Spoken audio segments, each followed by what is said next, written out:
बुआ के पीछा के कौन गीत पर कोनो गप नहीं भूल भ गेल लेकिन मोन अखन नहीं भूल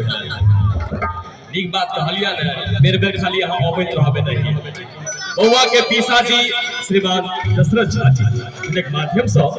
मधेपुर इनके माध्यम से 501 रुपया के पुरस्कार भेटल इनका बहुत बहुत धन्यवाद कि मधेपुर के छथिन मधेपुर के छथिन तो एक बार कनी जोर से ताली बजा दियो सब गोटे बउआ के पिसाजी के लिए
अंगुरी में डसले पिया नगिनिया रे गीत पर खुश होगा पुरस्कार के दौर में बउआ के मम्मी रूपी झा जी हिनक माध्यम से 501 रुपया के पुरस्कार प्राप्त भेल एक बउआ के मम्मी ले जोर से ताली बजा दियो सब गोटे।